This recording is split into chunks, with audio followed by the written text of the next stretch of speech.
Good morning, beautiful people. It is Thursday, December 12th, 2019, and we have a great show for you today.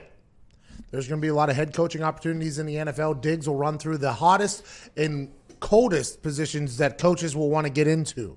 Roger Goodell had a press conference yesterday, talked about all things, including refereeing and Colin Kaepernick. Ooh. Roger Goodell said his name, and it's a wild scene.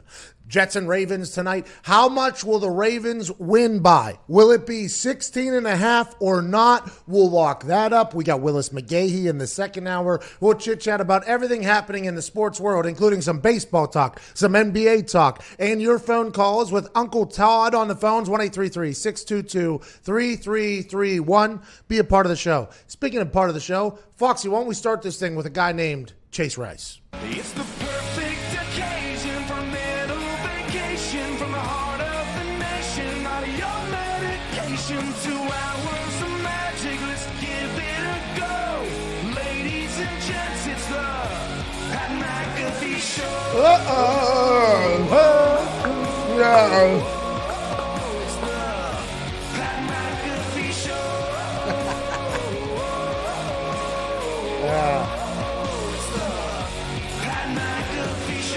Yes, it is, Chase Rice. Yesterday, I learned how to do a duck call. Ducky Hodges and the Pittsburgh Steelers take on the Buffalo Bills on Sunday Night Football, which we will be at. Cannot wait to be there at Heinz Field with the foul towel brought to you by Busch Light alongside the terrible towel. And Frankie Moraldo bought me this duck call yesterday. And if you've never seen a duck call before, like me, you would look at it and you'd say one side has a mouthpiece and the other side has an ass piece. And you would try to blow into the mouthpiece and nothing would happen. You would think it would be like a trumpet where you got to make your lips do that thing. I can never do it. That I don't know who did that. Z, you're a big elephant. Also a trumpet player, yeah. Trumpet player. Yeah. But instead, the YouTube helped us out. Big thanks to the YouTube. You blow in the ass end and really... yeah. So my life is very new now. I got duck callers from all across the globe telling me they would like me to come in there blind and call in some ducks for them.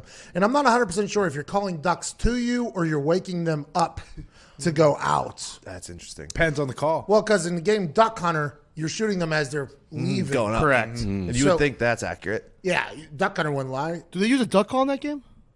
I think it's just The dog. I think the dog pops his little stupid head up. And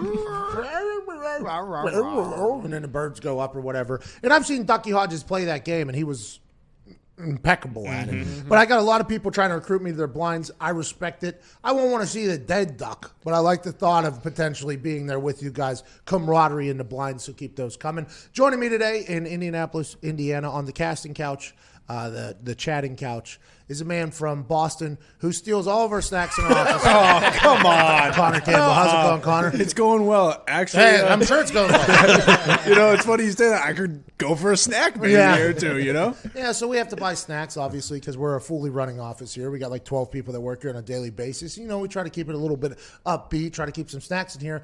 Every single time Ty, Zito, Fox, and I would get back to the office, though, it would be a long day. There'd be no snacks left in the office, and then I go through our finances, and we'd be dumping money into snacks every single week. So I'm like, all right, so we're just losing money at some point. And when I get here and I'm starving, there's nothing left. Got a Simply Safe camera, obviously, as everybody should. Connor was just emptying out the drawers, dumping it into bags, and taking it to that hellhole of a house, the pub. And Not a hellhole. Hearsay. Look, I don't want the snacks to go bad, too. I mean, I'm kind of looking out for you guys. That's really. right. Now, they all have preservatives in them. I mean, it's next level. Connor's about to be in the outhouse pretty quick. DJ Nick Moraldo is on the ones and twos. How's it going, Frankie boy? Take it easy. We take it easy. This is a serious thing. We're dumping so much money into these snacks. I get yelled at by Phil. Cash. CFO Phil yells at me every time.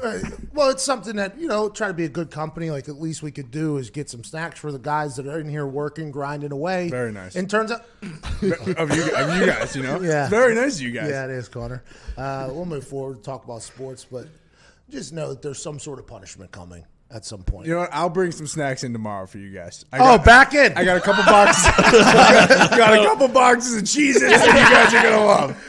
At Tone Diggs is here. Diggs, later in the show here in about 10 minutes, you're going to be breaking down where there will be vacancies at the head coaching position around the NFL, and you'll be breaking down the ones that ESPN thinks are hot and cold for coaches. Is that accurate? Yeah, replacing the rejects.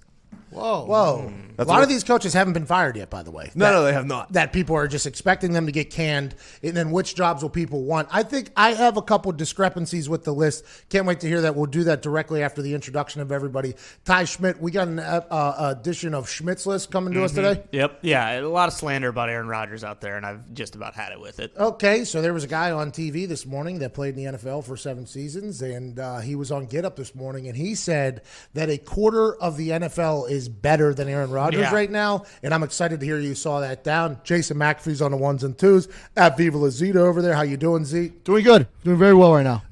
You played the trumpet in high school. We just heard the Yeah, elephants. also the violin as well.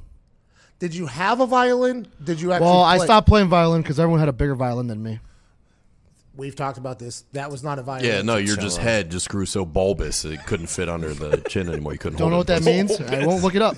I think that was a disrespectful comment, and you don't deserve it.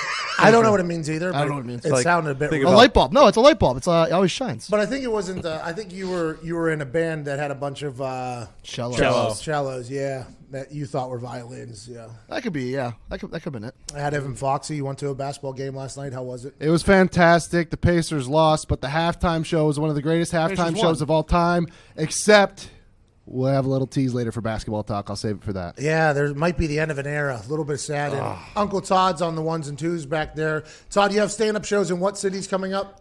Dayton this Saturday. Dayton this Saturday. If you're in Dayton, please go check them out. Great stories, funny stuff. Okay, let's get right into it. After this year, after every NFL season, there's something called Black Monday, where head coaches just get canned one after another. Coaches usually expect it coming. Sometimes they get blindsided. They're told their season just wrapped up. They just went through training camp. They went through a terrible year of losses and humiliation in press conferences, and the media talking bad about how they coach the football. And each week they get up in front of their team, try to motivate the guys to get them to go out there and give it their best shot. And then most of the time they don't, which is why they're in the position that they're in. And they wake up with probably a couple years and millions of dollars still guaranteed to them, and they're told immediately, we no longer want you a part of this franchise.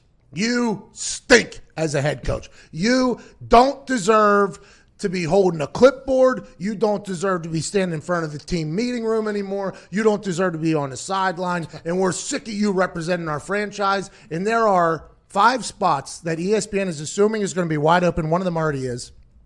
And they rank them from hot to cold. Diggs, please tell me the spots that ESPN thinks are a good coaching position and the places that they think are a bad potential head coaching. They have the number 1 spot, the hottest spot, the best coaching vacancy that they think is going to be open is the Dallas Cowboys. Which is interesting to me because all anybody says is if you go to the Dallas Cowboys, you're going to have to deal with who? Jerry Jones. Everybody says that. If you go in there, there's zero chance of you being able to control who's on the team. And also, if you don't do what Jerry Jones expects or thinks you're going to do, you're on national TV every single week having to run your face into a wall, basically. And that is, I don't know if that's actually the dream spot. Let's look at their team. They got a lot of talent on that team, so you could potentially turn that around. Got a lot of shine, a lot of spotlight. Dak Prescott deal still has to be done if you have a quarterback long term. But for me, I'm not sure the Dallas Cowboys are the number 1 job out there right now. They said it is because of the talent. They assume Dak's going to be there. Zeke's already signed. Amari's going to be there. And they got Van Der Esch and Jalen Smith on the defensive side who are young. The O-line is pretty much signed for the next few years. I think a positive is that Jerry will let you be an average coach for 10 years and not fire you. Something to think about right something there. to think about. Hey, tell the family get comfortable. We're moving to Dallas for the next decade. Doesn't matter how I do. That has been prevalent in the past. And 2 of the bottom openings here listed, the Giants and Redskins, are in your division. True. You got terrible people. The NFC East is terrible. If you can get a center quarterback exchange completed, you could potentially win that NFC East. That's a factual statement. The number 2 spot, Okay. Carolina Panthers. Why is that? They have it listed as the GM, Matt Hurney, I guess, is widely respected. I didn't know that. I think he's a Pittsburgh guy. The owner, Tepper, was a minority owner in Steelers, so you would think, hey, he might know how to run a organization. I think he's a Pittsburgh guy, too. I was told by somebody in the know that, hey, Carolina, they're only hiring Pittsburgh guys, which immediately makes me think, like, maybe I'm the head coach. Or Bill Carr. You and Carr. Me and Bill Carr from Crafton are tag teaming this thing as a head coach. They're definitely going to have $42 million guaranteed in cap space. If they let Cam go, they get another 20. And then if Olsen and Dontari Poe retire, they have another 20. So they might have $80 million in cap space. They have McCaffrey, DJ Moore, Curtis Samuel on the offensive side. Defense has stunk, but they have Kuechly and Shaq Thompson for the next couple years. So there's some up and down. Who's going to be the quarterback? Cam Newton's definitely gone. A new head coach is going to bring in somebody new, or they're going to ride with Kyle Allen here, or Will Greer was drafted very early last year. Or, hey, I'm coming home, coming home. Tell the world I'm coming home. Let the rain wash away all the pain of yesterday.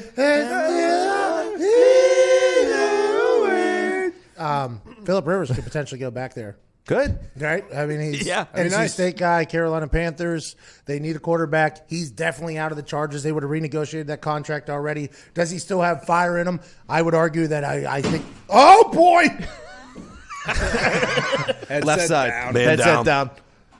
Did the batteries come out? No, you're good. No, we're good. I would argue he does have fire in him, still competitive juice, talks a lot of trash, although it looks like he's throwing a med ball this year. Always have. That's something he could work on a little bit. Or they go with a young quarterback and let Christian McCaffrey continue to run that team. I don't know if that's the number 2 spot, though. I mean, maybe. Christian McCaffrey's, I guess, a reason why you'd want to go. Do you think that's maybe because they're thinking Breeze is near like the end of his tenure and that Saints team's going to look a lot different going forward? So like in the but next Jameis Winston and that Buccaneers team is Peyton only Manning, only getting hotter. Peyton Manning, Teddy, right. too, you know. What'd you say about Peyton Manning? Jameis and Peyton Manning, when they were 25 years old, had the same exact stats. That's what's going around the internet. Oh, yeah. Who got buried? You got buried by I did not get buried. First thing, if you're going to talk about Jameis and you want to like objectively have a discussion, don't have like a Buccaneers hat and like your kid in like a Buccaneers onesie in it. Like that's subjective. You're a big fan of the team. Jameis stinks. He does. He does. He beat the Colts, so I can't say a single thing. Well, there is the book out that we talked about, the one that the media is biased and is ignoring the start of a Hall of Fame football career. Well, and I think Ty would be checkmate for that guy because Ty is a member of the media now, and he's just burying Jameis Winston. Boom. What's the next spot? Number 3 is the Falcons. They had one of the positives, Arthur Blank. Apparently he doesn't fire anybody, and he's one of the nicer owners, is what I'm told. Nice. Matt Ryan and Julio Jones through 2023, as well as Calvin Ridley. They have 6 first-round picks on offense. The defense stinks, and the negative, they're already over the cap next year. So why would anybody want this job? I think it's the offense. Mercedes-Benz Stadium is beautiful. Awesome. Next level. It's the Sphincter Stadium. Sphincter Stadium. That thing opens like a butthole right up there, and it is beautiful. I mean, they spent $43 million on a bridge to the stadium. That's how nice the entire area is. Atlanta's a great city. I guess you'd get to live in Atlanta. A lot of things down there. Waffle House. You know what I mean? There's Coca-Cola. There's Chick-fil-A. Chick-fil-A. A lot of things. Gus's. No. Atlanta. Gus's Fried Chicken, I believe. Oh, Don't they have incredible prices in their stadium? Yeah. Oh, yeah. So that'd make you definitely want to coach there. They're for the Yeah, good consumers. hot dog at halftime. Consumers only. $1.50 I think they're assuming that Matt Ryan's good. That's what I'm saying. I've heard he's a good guy, by the way. Because we're on the radio here, and this is potentially being heard by people who have never heard us before, I have to preface this with saying I've heard he's an incredible guy. I've heard he's a very funny individual. But whenever we played the Atlanta Falcons in their old stadium down there, he had to throw a Hail Mary at the end with Julio Jones, who was going to get the ball if he wanted to. And he came up 12 yards short on a Hail Mary. And at that moment, I said, how is that noodle arm an NFL MVP candidate?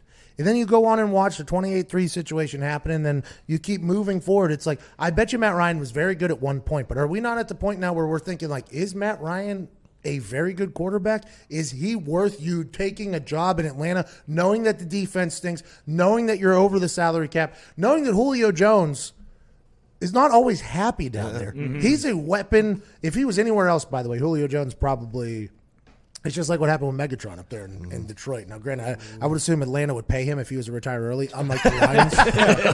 But Julio Jones is a freak, a specimen, a guy that you want to build a team around. But I just don't know why that team would be a hot commodity for people to go to, other than Atlanta having Lil Jon and the boys die. Yeah, which is a huge, huge asset. Yeah, Young Jeezy too. Also, Lil Baby. Who else did we see? Big Boy. 2 Chainz. 2 Chainz. Oh, I don't know if we're allowed to. Are we allowed to say Jeezy. it? Are we allowed to say it?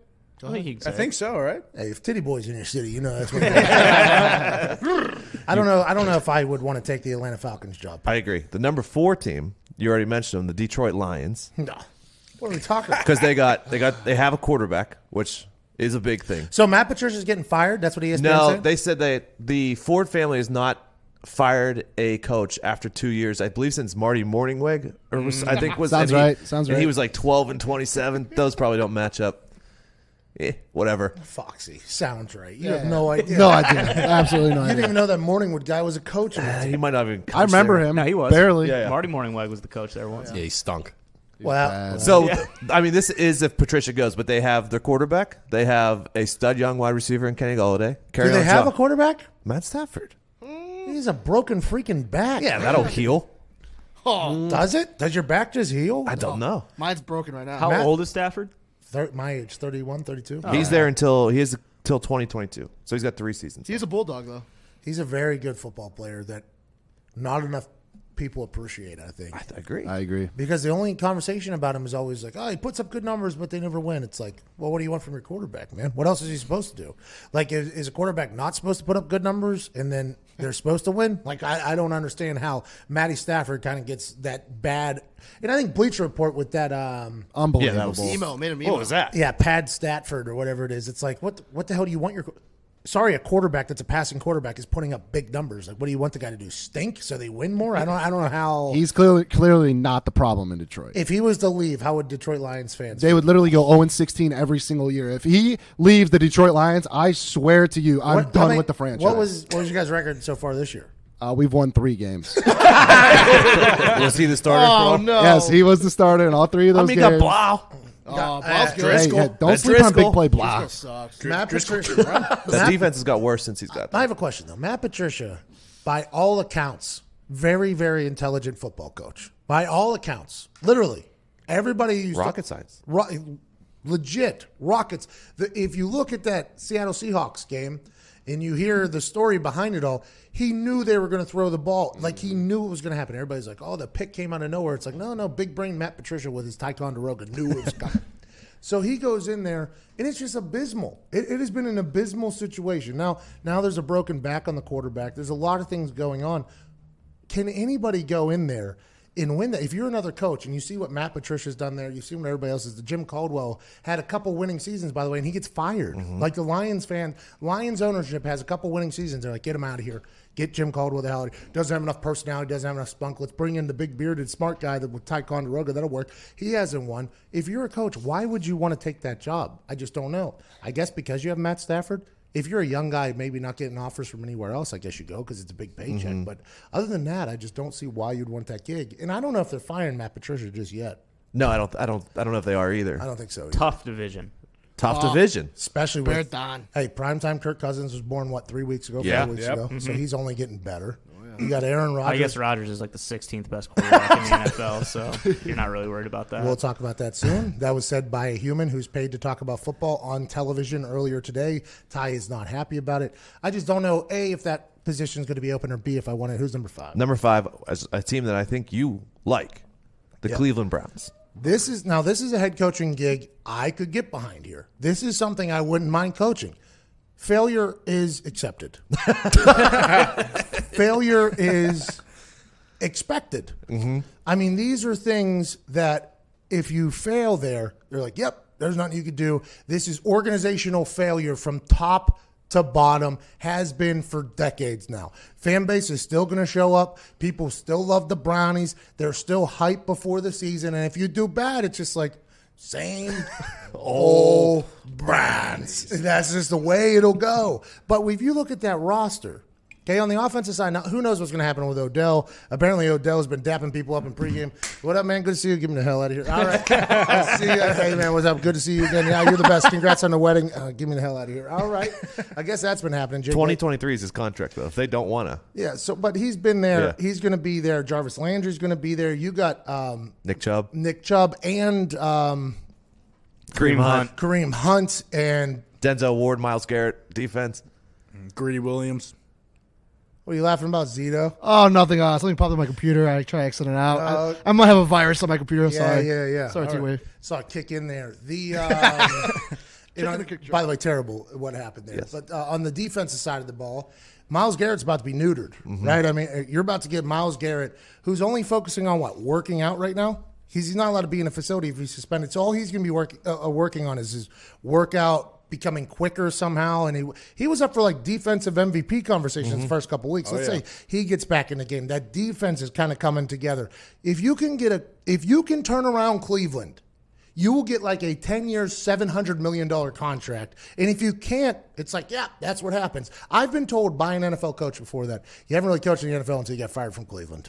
That's just what happens. You haven't really coached in the NFL until you've been to Cleveland and got fired from there. But if you can be the coach that can turn it around, you're a hero for the rest of your life. It's like if you're in the WWE and you have a little bit of run, you can do signings forever. Like at bingo halls and things. You can make money for the rest of your life if you want. If you go into Cleveland in front of that dog pound and turn that franchise around, you could probably be governor of Ohio if you want, like the next day. In my eyes, that's the best job, just because the expectation level, the risk-reward level, everything is just in your favor if you win at all. And you don't have to win a lot.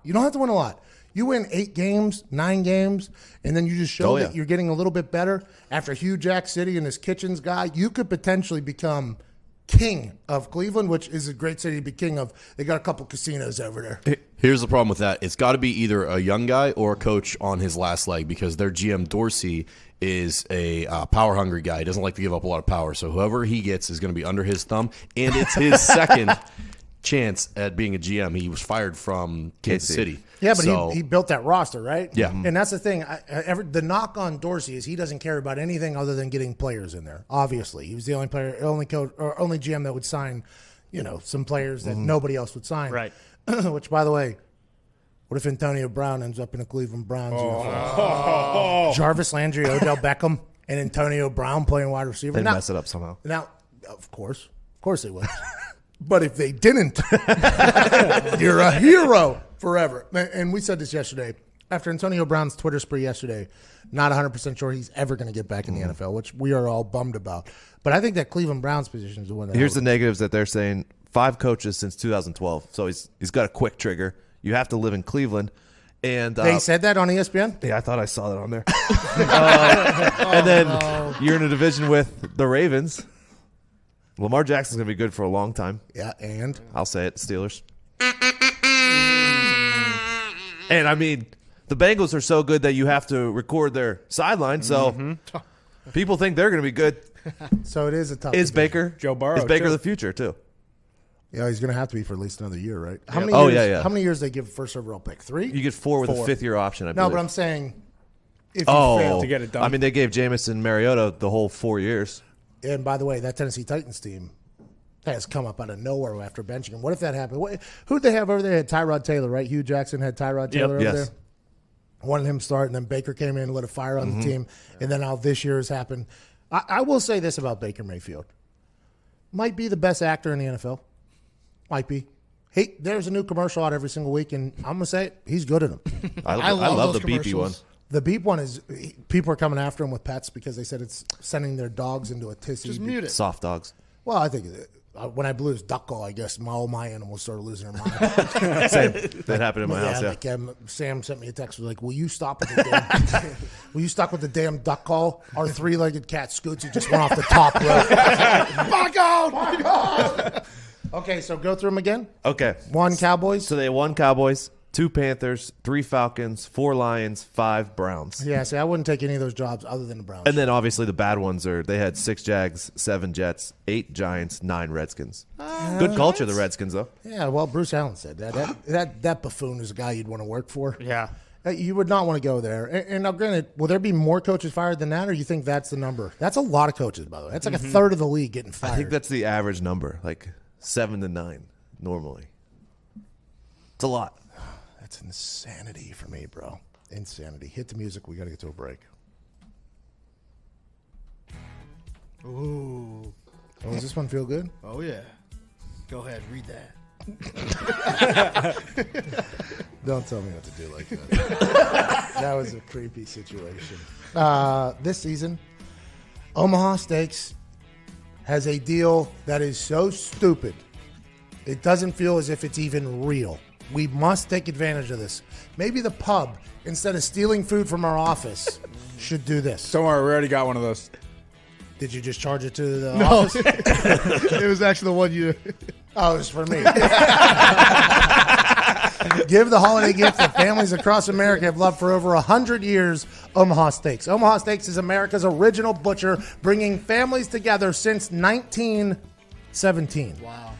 Order with complete confidence today. This company's been there, done that. Right now, Omaha Steaks is sharing an amazing limited-time offer with listeners of our show, and there's still time to place your order for the holidays. It's December 12th, and you can still get this meat and this cutlery set before the holidays. Go to omahasteaks.com and enter the code America in the search bar to order the favorite gift package, the gift everyone will love, for only $69.99.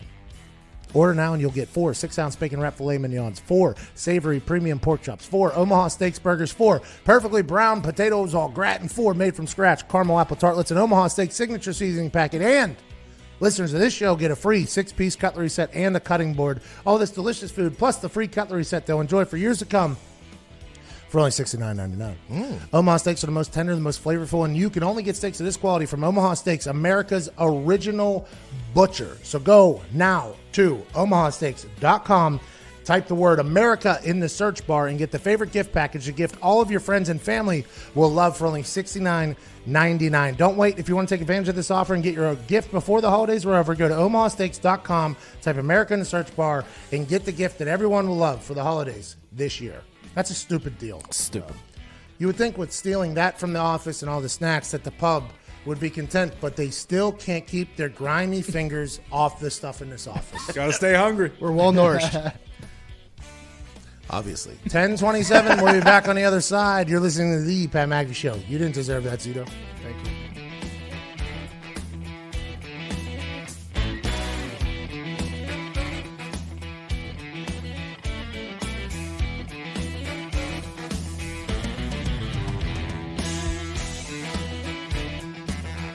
Years ago, I had an undiagnosed heart condition, and erectile dysfunction was actually the first sign that something was wrong. Luckily, I'm a doctor, an expert in sexual health, and Zach's dad.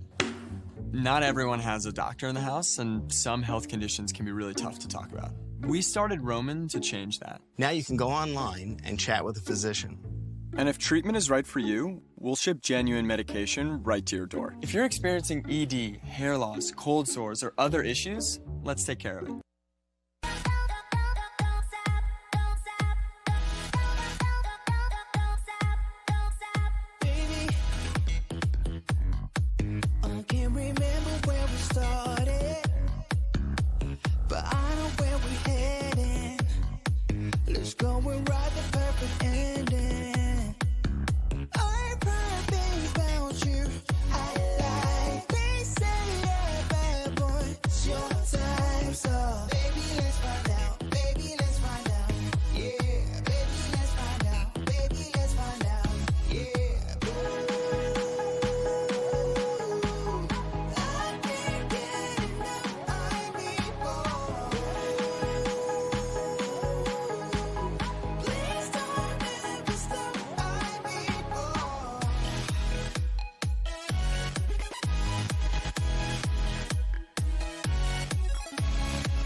make it happen, let's go all night.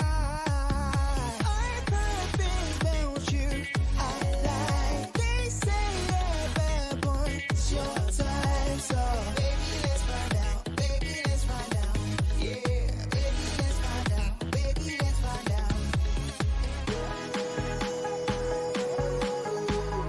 I can't get enough, I need more. Please don't ever stop, I need more.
Fuck off! Welcome back to the Pat McAfee Show.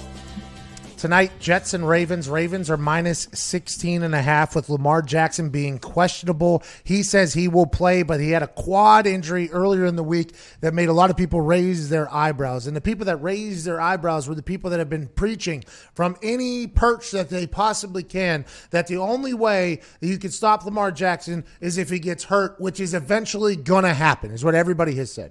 I said it early, and then I watched him play, and I watched the way he operates and maneuvers, and I'm like, you know what? He kind of misses contact, actually. Now, granted, he'll try to run people over every once in a while, which is a decision that he's going to have to learn not to do, which is tough if you're a competitive individual and the most athletic person on a football field. In your entire life, you've been able to just run people over as well as shake the hell out of them. But the quad injury was actually suffered whenever he was passing. On the long touchdown pass. Yeah, as he was passing. And what people say who are on Lamar Jackson's camp or on the Lamar Jackson side is like, hey, a lot of drop-back quarterbacks get hurt as well whenever they're standing in there waiting for it. And I would assume that injuries happen, but whenever you're putting yourself out there and you have the ball in your hands, whenever a tackle happens, you're setting yourself up to get injured more. Now, is this worse than they're saying, or is this not as bad as they're saying? Having him as questionable, by the way, is a pretty big questionable is a pretty deep into the game of injuries, especially on a short week now and playing against a team that everybody says stinks. So what would you do if you were the head coach of the Baltimore Ravens? Okay, you have this guy who is not only a cash cow for you and the city of Baltimore and the Ravens organization, but a guy who is revolutionizing football right in front of our eyes. Everything in football is, I don't know if it's cyclical. Cyclical, right? Oh, yeah. So back in the day, it was ground and pound. Now it's kind of gotten more wide open. Safeties can't hit the seam players, so tight ends have become much more. Fantasy football has become something that's more. And now they're taking it back old school, back to a ground and pound style offense. And a lot of people are going to try to do what they're doing. But you have the guy right now in Lamar Jackson in Baltimore. Do you have him play against this terrible Jets team? A team where their starting quarterback that was supposed to be the face of the franchise got mono for the first 4 weeks out of nowhere. The running back gets the flu, misses a game, bowls a 251 or something like that. What do you do in this particular situation? In my eyes, he's not playing. Thursday, short week. We can get him a nice week off here with a long weekend of chilling. Our most important games are still in front of us. We can lose this game and still be in a very, very good position. And who's his backup? RG triple sticks. There is a statue for that man for good reason. Thank you. In Waco, Texas. Robert Griffin III, who in the preseason looked better than he ever looked in Washington. Now, he's gotten a couple plays. Whenever they have that Heisman package, it's damn near unstoppable. But for me, I assume Lamar Jackson is not going to want to sit. That's why Lamar Jackson's Lamar Jackson. But if you're Harbaugh, I would have to take a very hard look at, hey, listen, sir, we appreciate the position you put us in. We have a long season still to go. We still have 4 more games after this season ends that we're going to have to take a run at if we want to end up in Miami. I would genuinely think about giving him this long weekend off so we can save him just a little bit, not even from the hits, not even from getting banged up anymore. But imagine having the most athletic, the most explosive, the fastest guy on the field, fresher than everybody else too going in. I mean, that's a massive weapon. Who knows? I don't know how severe the quad injury is. It's questionable, so that's a big deal. But I think this is something that Harbaugh should think about. I'd rather play him. Okay, hold on though. You are correct in the AFC North. Yeah. You are a diehard Steelers fan, so the outcome of tonight's game does directly affect you in your life. Yeah, even I don't think we're catching them ever. Yeah, I agree. But so you're 1 game up on the Patriots, game and a half because you beat them. So you have a game in hand, and then you're basically the same with the Chiefs because they beat you. So if you end with the same record, you're going to fall to them. Home field's huge, obviously, against those 2 teams. Yeah. I think you want to beat the Jets and the Browns tonight, and then maybe potentially rest him against the Steelers. And I knew that there was going to be some. And I know it sounds crazy.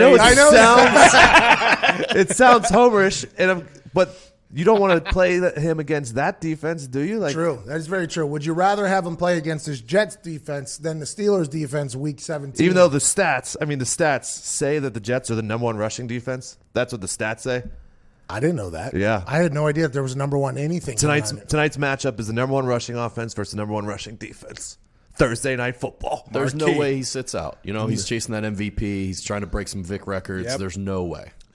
That's what he's saying. Yep. But now, granted, we are talking specifically as a group of men who have no clue how deep this quad injury is. Right? We have no idea. The fact that he's questionable, though, leads me to believe that this is a real injury. Now, I don't know if it's a bruise, which bruise, by the way, just takes time. Now, can it get worse? I guess if it gets hit, it can go. If it's an injury that can't get worse, I think you let him out there. But if this is a real injury, I think it's something you have to think about. Like, hey, our guy, by the way, whenever he's not as mobile, maybe not going to be as dangerous of a threat. If we do want him to win the MVP, do we want him out there at 70% Lamar as opposed to 85, 90% Lamar? And this is all speculation because we have no clue how injured he is. But it's a short week, very short week, which means that the Jets haven't had time to prepare for him either, which is something that could very much help him. But also with this short week, you give him a long week here to rest with the weekend and everything. I mean, it's just something I think they should think about. Also, I mean, the Ravens defense is very good. Very good. So, you could win this game. Exactly. Like, they're not taking the week off. They're playing tonight. So, I think you can get by with starting triple sticks. I mean, and who's to say that he doesn't go out and throw for 360 and 4 touchdowns? And what if he enters the MVP conversation after exactly? I mean, people are wondering. Maybe they don't want to start triple sticks because if he performs just as well as Lamar Jackson, that hurts his case. Then you got Trace McSorley. I didn't know Trace McSorley was there. Oh, yeah. Home run swinger? They got him lined up Penn deep State, back there. Trace. I didn't know that. Is he dressed? I didn't. Are you taking Ravens minus 16.5 tonight? I don't know yet. I think I might lean Jets. Okay, you got 15 minutes to figure it out. I wanted to look this up. They did get rid of probable 2 seasons ago. So now if you're on the injury report at all, it starts at questionable. Oh, I don't like that.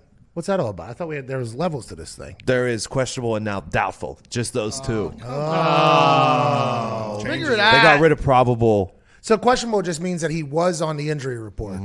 Oh, so this is a lot different than what I was thinking. Maybe he just has a bruise on his leg, and they were just resting him the last couple of days because it's a short week, which they do to all players anyways. So maybe it's not that big of a deal. Maybe Lamar's about to come out and bust off for 185 against the number 1 rushing defense, which is something he would want to do, by the way, being told all week that this is the number 1 rushing defense. Yeah, every other team maybe hasn't been able to stop you, but this is the number 1 rushing defense on prime time Thursday night football with no college football game potentially taking eyes away from you, Lamar. It's going to be must-see TV. I hope they play him. And now that I just learned that, I take back everything I said.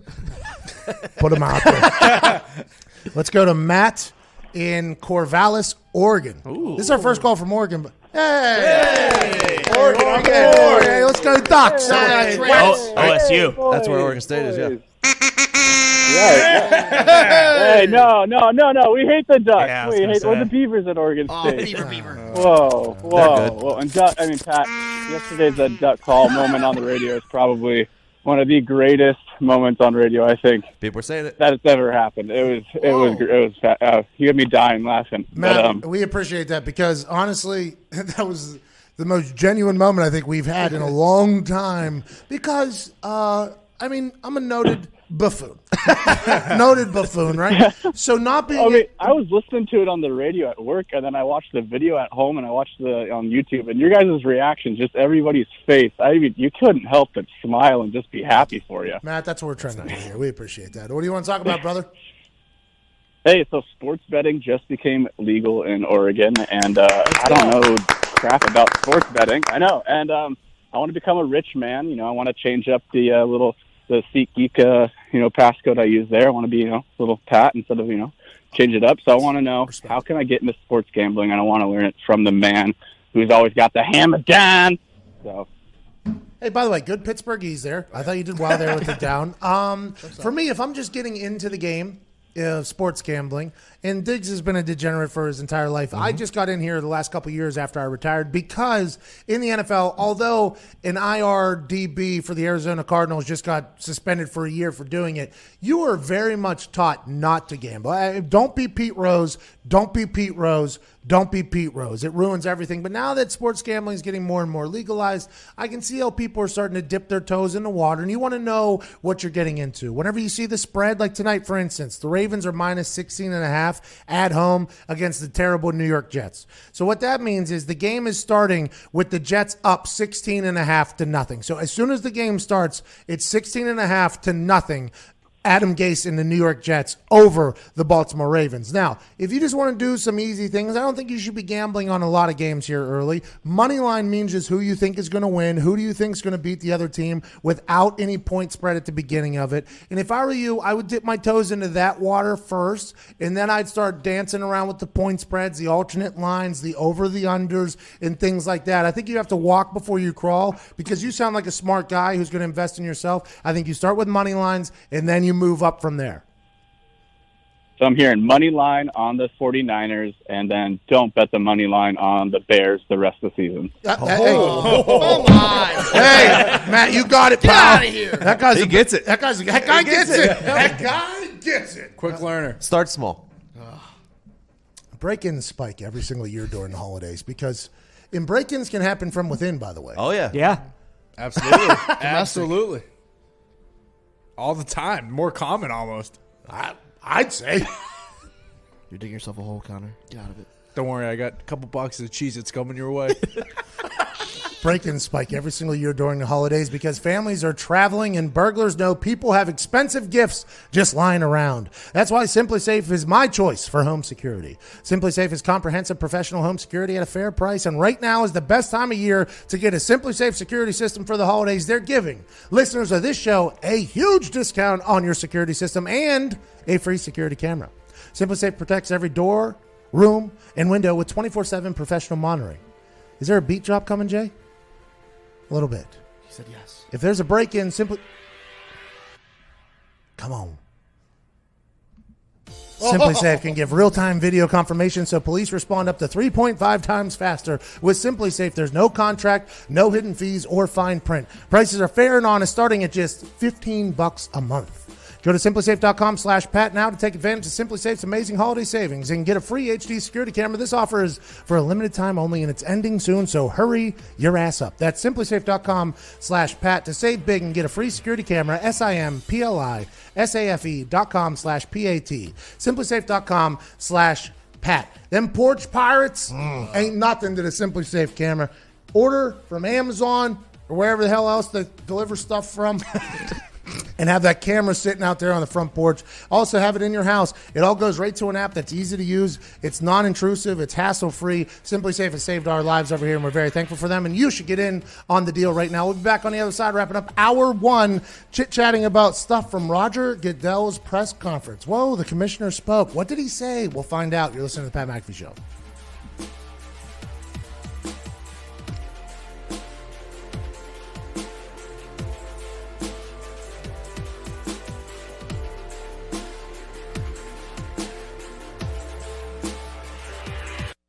At some point in their life, 52% of all men will experience erectile dysfunction, but most of them never get treated.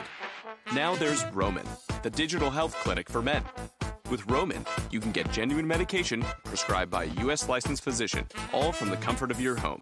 If medication is right for you, Roman delivers it with free 2-day shipping and in discreet packaging. Get started with a free online visit today at GetRoman.com/TV. Roman, let's take care of it.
What did Roger Goodell say in his press conference at the owners' meetings? I'm excited to hear it.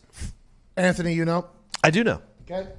He started off that he sees no momentum in changing the playoff seeding because the Eagles and Cowboys stink. By the way, the only change that I would like to see potentially in the playoffs is an asterisk, a clause that if you have a losing record, you forfeit your automatic bid for the playoffs to the next highest conference team. I like that. I don't think that's too crazy. I think if your division can't find a team that can have a winning record, you don't deserve a shot. That's just the way it should go. Give it to somebody else, especially in this NFC where there's a lot of hot teams right now. The fact that one of them are going to have to sit out because of the NFC least is in my eyes, potential conversation starter. But I think the NFL playoffs are perfect. I mean, I would like it to be known that I think the NFL playoffs are perfect. And this does not happen on a regular occasion where a team with a losing record gets in like this. It's only happened every once in a while. But not a bad thing to put a little clause in there. A clause to the clause. Unless you have a losing record and you still are divisional champs, you forfeit your right for the bid to somebody else that has tried and played better than you have this particular season. Yeah, because the Rams and Vikings with a much better record one of those teams are going to have to sit out. And that's a shame. It's a shame. That's a shame. Pick them off the tour, Doug.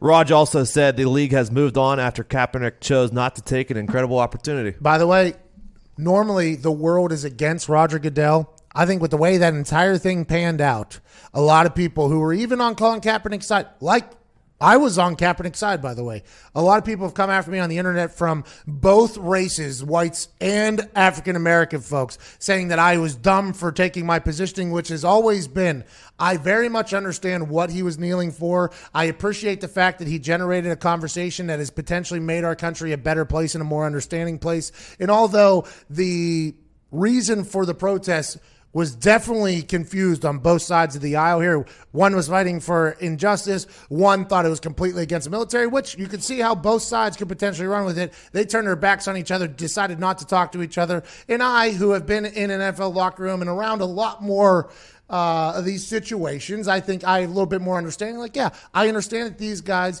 feel a duty to give back to their community, which is what Colin Kaepernick was doing, and a lot of guys that took a knee throughout the whole thing. It just got misconstrued. I was on Kaepernick's side for a long time.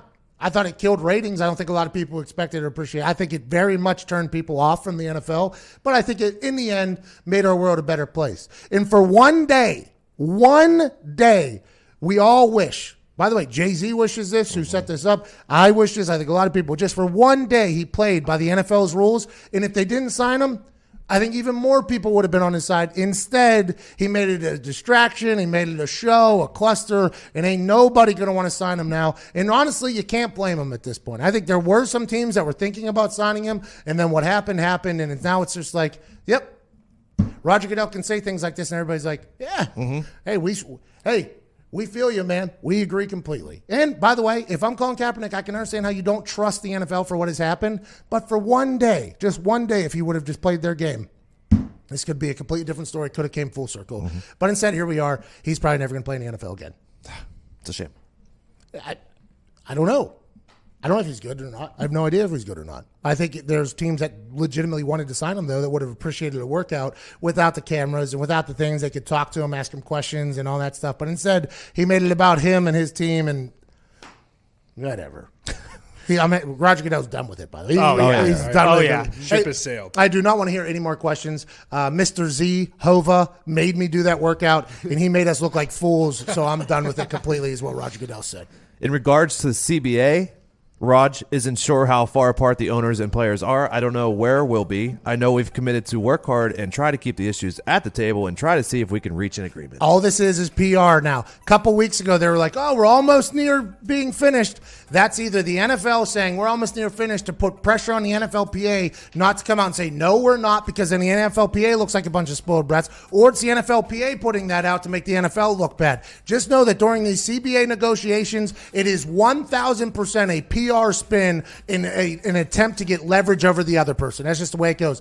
They want it to be billionaires versus millionaires, but it's not that. Remember that. It's everyday guys who've worked their ass off to get into a league trying to leverage against 30 billionaires, including the guy at the Raiders and then the Packers negotiating. It's going to be a crazy scene. The fact that they were thinking about finishing early is crazy. Speaking of early, this is the Pat McAfee Show. Hour 2 begins on the other side. Missed it.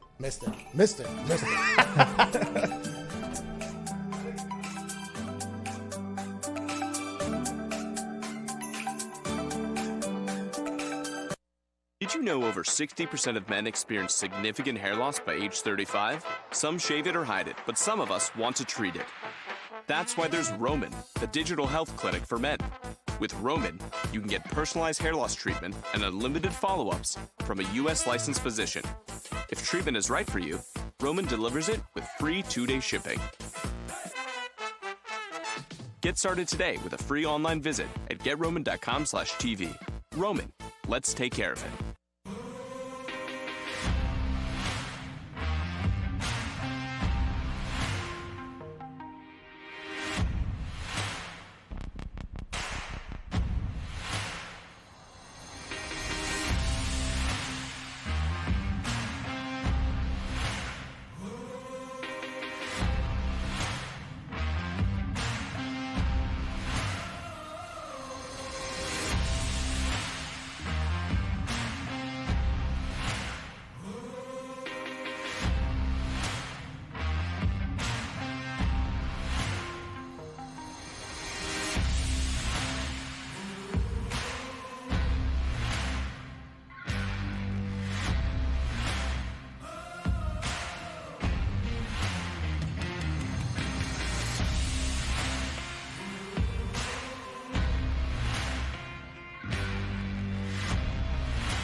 It's the perfect occasion for mental vacation from the heart of the nation. Not your medication, 2 hours of magic. Let's give it a go.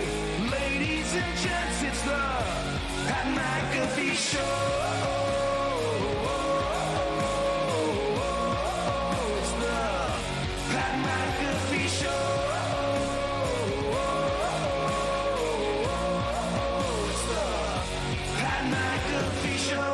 Yes, it is, Chase Rice. I appreciate you for singing that song for free. He's on tour. If he's in your city, go and check him out. Joining me now in Indianapolis, Indiana, in our office, sitting on the chatting couch, is a man that is a kleptomaniac. Boston Connor, how's it going, pal? It's going well. Getting a little hungry. Might need to grab a couple snacks. Well, there aren't any in the office because you're taking all to your hellhole of a house, the pub. It is. The place is disgusting. We should put him in the locks. We should put him in the locks and stone him. It's such a bad house that your neighbors are attempting to kill themselves. No, it's decorated now. It's the holiday season. No, that place Cheddar Bob. It's filled with scumbag.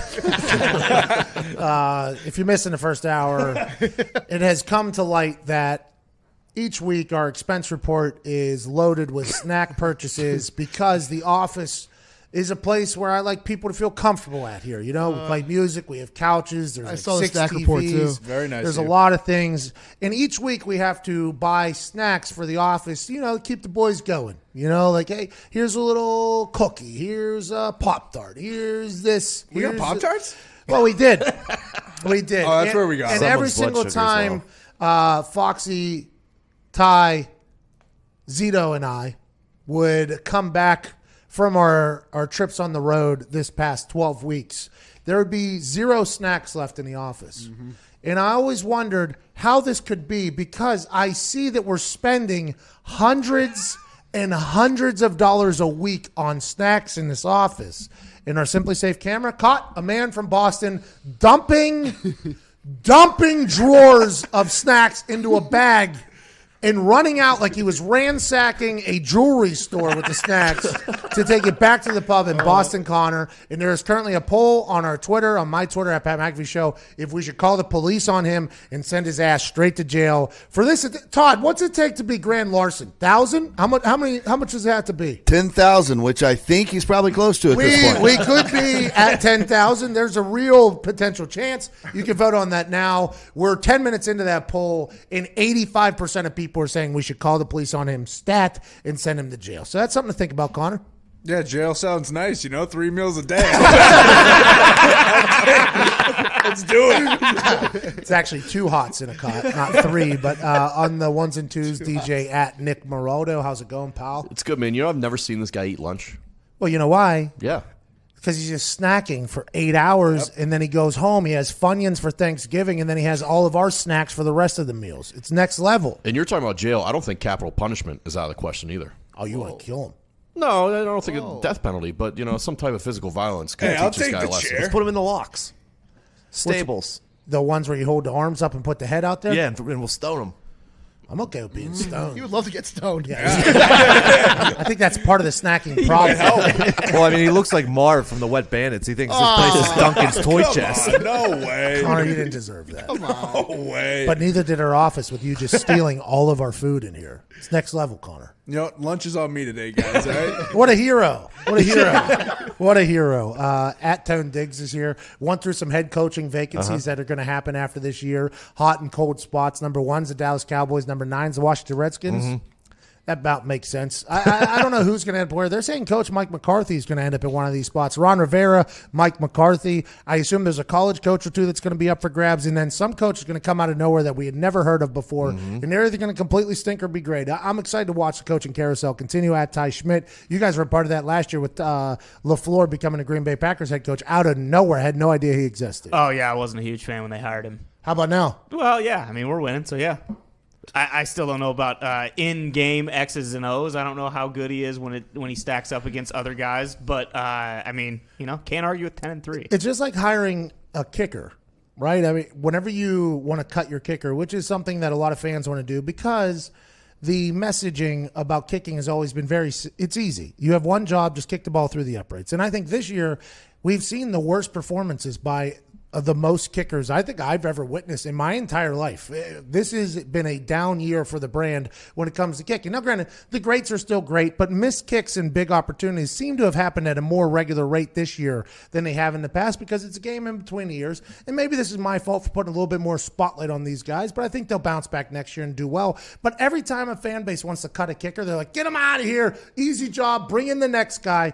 You don't know what you're getting with the next guy. And I think the Patriots are a good story about this. A lot of teams cut a kicker and you just can't find one off the streets. And when it comes to head coaches, it's the same thing. You have no idea what you're getting whenever you sign a guy. You have no clue what the culture is going to be. Freddie Kitchens was handed the keys to a Porsche, Lambo, Tesla, Cybertruck, you name it, with all those weapons. And it has been nothing but disappointing over there. Now, is that organizational failure? Is it Freddie Kitchens' failure? Is it Baker Mayfield failure? Who is it? We don't know. But when you're hiring a head coach, you're giving him the keys to a franchise, or her, by the way, to the franchise, and you have no idea what you're getting. Yeah, exactly. I mean, again, I think part of it, too, was because it was like in that period of time where, like, if you were mentioned alongside Sean McVay, they're like, oh, this guy's going to be incredible. You know, he's a offensive guru. And obviously McVay is different than some of those other guys. But, I mean, again, you can't argue with 10-3, leading the division, going to go to the playoffs. So Rookie head coach being 10-3 is a massive deal. And apparently LaFleur's got a below-average quarterback. Yeah, so. right. Oh, yeah, we should talk about that here in a moment. Jason McAfee is running the volumes for the microphones and such, so if we sound bad, it's 100% on him. He's my older brother. He creates a lot of beats, too. He'll be releasing an album, I think, within the next month. Good for you, Jason. Happy birthday, Jay. Happy birthday, Jay. Happy birthday, Jay. Happy birthday, Jay. At Viva Lazito, at Evan Foxy, and old Uncle Todd McComas is on the ones and twos for the phones, 1-833-622-3331. Todd, you have stand-up coming up this weekend in Dayton, Ohio. I do, sir. Dayton, Ohio. Beautiful Dayton, Ohio. I actually have a Colts question for you if you have time for it. Yeah, absolutely. Okay, so I saw this stat today on our boy Jacoby Brissett. Which, by the way, I don't think there's been a single show that has been more supportive of Jacoby Brissett than us. Sure. Absolutely. I'm still a big fan, but I saw this stat. Right. So in the first quarter and third quarter of each game, he has an excellent quarterback rating. First quarter, 118.9. Third quarter, 105. In the second and fourth quarter, 84.2. Fourth quarter, 75.5. So the criticism is first and third quarter, he's running basically off the script. And then as the game progresses beyond scripted aspects of the offense, he suffers. Is this a fair critique? Okay, so who's that on? Is that on the coaching staff that can't adjust from the script? So the scripted plays, now granted, the scripted plays are like the plays that your quarterback's most comfortable with. The scripted plays are also to get a picture of how the defense is going to handle the different formations or schemes that you're thinking about running. So a lot of plays, I don't want to say they're not expecting them to not work, but there's a lot of plays they're putting out there that they don't really care if it works in the script because they just want to see how the defense is going to adjust to it. Okay, so if we motion this running back out of the backfield and then we run it to the left, how did they cover that running back? Maybe we can utilize this later with a little dump off, little wheel route, little screen to the right. Things along that nature. So if he's not doing well in the second quarter and the fourth quarter, in my eyes, Frank Reich has been a noted good play caller. Frank Reich has been a guy who's done very well with quarterback. I think that's almost a more damning stat on him than it is on Jacoby, right? Now, is Jacoby missing throws in the second quarter and fourth quarter that he isn't missing in the first and third quarters? Possibly. But this feels as if this is a schematic thing more so than a Jacoby thing. I could be wrong, but in my eyes, that's more damning for the offense as a whole as opposed to Jacoby Brissett as a singular person. Now, the Colts are going to have to make a decision here about Jacoby. I think he's definitely going to get another year. I think he's going to get an entire offseason being the starter, which he has never gotten, by the way. In his entire career, he has never had an entire offseason being the guy. He's never had an entire offseason in the weight room, everybody knowing he's the guy, in the meetings, everybody knowing he's the guy, even in the cafeteria, knowing that you're the guy is just a different world, right? What you say matters more. Your ideas and your opinions on concepts mean more. The whole team is basically shaped around you. This is Jacoby's first opportunity to have an offseason for that. I'll be excited to see how he does next year because at the beginning of this year, he looked unstoppable. Then he had that knee injury in Pittsburgh, which nobody could have guessed. Cam Hayward picked up Quentin Nelson, dumped him on his knee, and everything has kind of changed since then. I'm excited to see what Jacoby does next year, and he's at a pretty good rate for a starting quarterback as opposed to being paid this asinine amount of money, which a lot of starting quarterbacks have to have. They have to build a team around him. But for me, that's more damning on the scheme and the strategy of the offense as opposed to Jacoby. as someone who has to deal with this all the time, I'm hearing a lot of things like second quarter, fourth quarter, second half of the season. Maybe he's just getting tuckered out. Yeah, maybe he's tired, huh? Maybe he gets tired after the first quarter. There isn't a long enough break in between the quarters. Need a little bit longer. We need more dogs humping each other, catching frisbees. Maybe he's just tired. Maybe he gets a little tired. Well, because it is his first full starting season, right? And he didn't know until, 10 days before the season started he was going to be the starter. That's like whenever I went in the year, we ended up eventually going 2-14. I show up at training camp. And I had a great offseason. I mean, a great offseason. And I get a text message from the sheriff saying, hey, come down and see me. I'm down in the training room. And I hadn't seen him for like a month or two. And I assumed he just wanted to hear some stories, vicariously live through me what I just did. And I walk in and he just has all these wires coming off of him. And I'm like, oh, my God, what the hell is going on? And then one of my good friends who's the head physical therapist at the Colts looks at me and goes, and I have like big eyes. He goes, oh, you didn't expect to see this, huh? And I was like, what the hell is going on? He goes, oh, hey, pal, I got to do this for like another 30 minutes. You do anything cool this offseason? I was like, well, it appears as if I didn't train hard enough. It appears as if we're going to be punting a lot more than I expected. And that was whenever I was kind of told, like, hey, he has a little bit of a neck issue. There might be there's a spinal fusion thing that's happening and all this stuff. And then lo and behold, we signed Kerry Collins out of retirement, out of a hunting.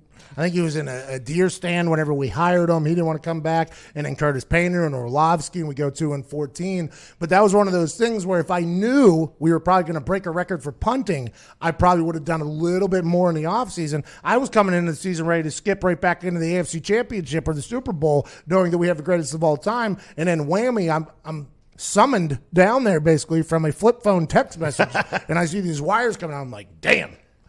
I'm going to go start doing some cardio. It looks like we're going to be punting a lot this year. Turns out we did. Almost broke the record for most punts in the season. I was not ready for it. Jacoby, in the entire offseason being a starter, he'll probably treat it a little bit differently, and I'm happy for him. And I'm excited to see the Colts. But that is a very interesting stat right there. I think the whole organization is going to have to look at that. And I like your explanation much better than Diggs's. Let's go with play calling and a young wide receiver. Oh, and he could be tired. I mean, it's something that could happen. And also, when T.Y. is not in, it's a whole different ballgame. So I'm assuming they're going to get another weapon. They're going to have to get another weapon aside from T.Y. So T.Y. isn't just eating double and triple teams, which is what T.Y. has had to do because he's the only weapon. I assume they'll bring in somebody else also. I'm excited to watch what Chris Ballard does with the roster. In terms of preparation, though, like they say that quarterbacks prepare the same way no matter what, but there's no way that he was preparing to be the starting quarterback going into this season in the offseason, right? So they were saying that all OTAs, he was getting the 1 snaps. In all training camp, he was getting the 1 snap. So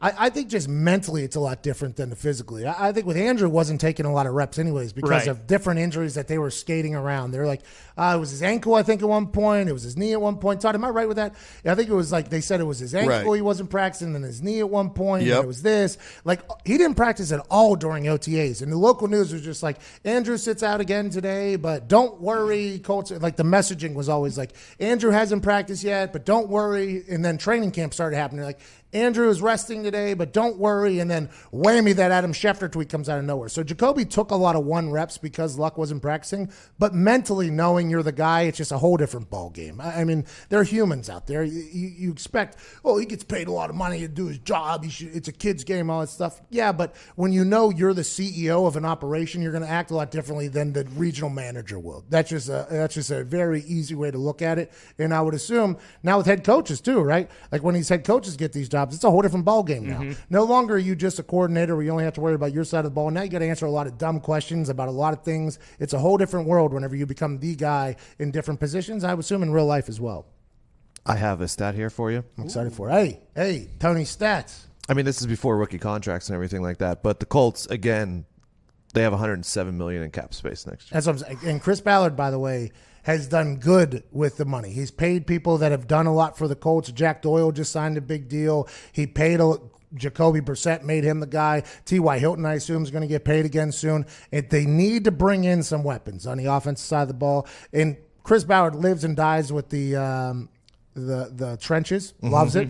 I assume they'll invest in that. But the AFC South is becoming a team that people are really going to have to start reckoning, especially if Tannehill gets an average deal down in Tennessee. You got Tannehill, a revamped, revitalized, good Tannehill, as opposed to the Dolphin Tannehill, where the offensive line coach was running through more Colombian Bam Bam than what's his face, the narco guy, Escobar. Yeah, Escobar. Pablo.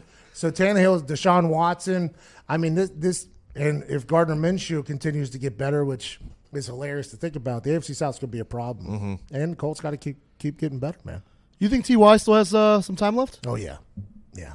He came out this week and said he wants to play again this year. He's not giving up on his team. Yeah, T.Y. doesn't get hit much. He the only thing ever happens is he gets like a pull or a bruise or something like that. Nagging injury. But he's a Ferrari. That guy is very fast. He's not as big as everybody else, so he's figured out ways to not get hit. And he is just a smart football player as well. High football IQ. Learned a lot from Reggie Wayne. Knows how to find holes. He's a quarterback's best friend. But when he gets hurt, the entire team suffers from it. That's why you need another weapon. Need another weapon for sure. It's 11:16. I'm gonna have to read an ad. We're gonna have to go to a break, but we got a call from Italy. Oh, wow. Let's go. So we have to do Paisan. it. Yeah, Paisan. Ruben from Torino, Italy. Ruben, what's going on, pal? Ciao. Grazie. Ciao. Do the Saints have any chance to beat the 49ers in the NFC Championship? This is a fake accent. Yeah, it is. Ruben, that's a fake accent. Where are you calling from for real? I'm from Italy, but I've been living in London for 2 years. Nah, this sounds fake. What's your favorite? This sounds like Zito trying to do an Italian accent. Can I ask a question? Yeah, go ahead. What's your favorite kind of pizza? Mine, margherita. Oh, he's Italian. All right, Ruben, all right. What was your question? I couldn't even hear your words because I was listening to the delivery and how fake it was. What'd you say? Sorry, Paul. So my question was, do the Saints have any chance? I can't, Ruben. I just can't. Ruben. Championship. Ruben. Is this? I just don't know. I don't think I know enough actual Italians. Can you speak Italian? I only know Pittsburgh Italians. Oh, he's giggling. He's giggling. No, jigs up. Jigs up. Ruben, don't be bringing that fake crap in here, Ruben. No, I can tell you because I can show you the sunsets from the mountains because beyond the mountains you can see France. Where are you from? That's a movie quote.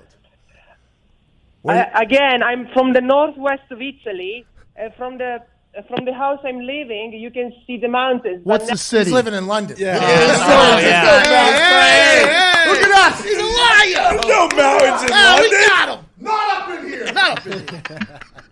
Would you like to take a seat over here? I felt like Chris Hansen. That was an aggressive take by that guy. It's an aggressive accent, too. Yeah, I didn't care for that much. Way off. I tried to throw this guy off. If you saw, I hung up on him once. He thought he got disconnected, and I had put in there, I think this is a fake accent. I couldn't get him to abandon it. Well, so I thought I'd see how it's you real, do. but He stuck to it. he did. I heard him cackling, though, in the back. There are no mountains in London. What's he talking it's only about? water. He didn't say there was mountains. He was talking about northwest Italy from his home past the mountains. You see the France. Yeah, no, he's lying.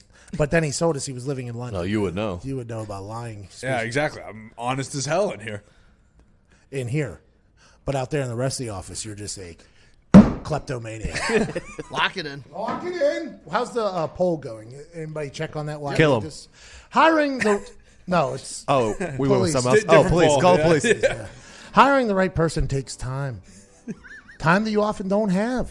Urgency can be your enemy when it comes to finding candidates that are truly meant for your business. That's why LinkedIn is the best place to post your job. LinkedIn job screens candidates with the hard and soft skills you're looking for so you can hire the right person fast. What are those? The soft skills? Yeah.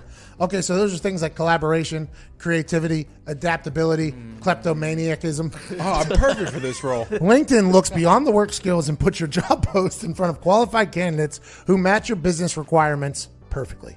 That's how LinkedIn makes sure your job post is seen by the people you want to hire, people with the skills, qualifications, and other interests that will help your business grow. It's no wonder a person is hired every 8 seconds with LinkedIn, and why companies rated LinkedIn Jobs the #1 hiring platform for delivering quality hires. Hey, good for LinkedIn Jobs. Hey. What's better than #1? Nothing. Find the right person for your business today with LinkedIn Jobs. You can pay what you want and get the first $50 off. Just visit linkedin.com/Pat. Again, that's linkedin.com/Pat to get $50 off your first job post. Terms and conditions obviously apply. That slash is a /, which looks like the person's leaning forward. LinkedInjobs.com. No, linkedin.com/Pat. All right.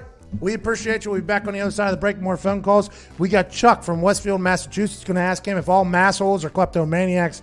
Seth from Dallas. Zach from Moose Jaw, Canada. Let's go. Moose Jaw. Akash from Vancouver. Joe from New Jersey. Matt from New York City. Can't wait to chat with you all. Let's have a day. This is Pat McAfee Show.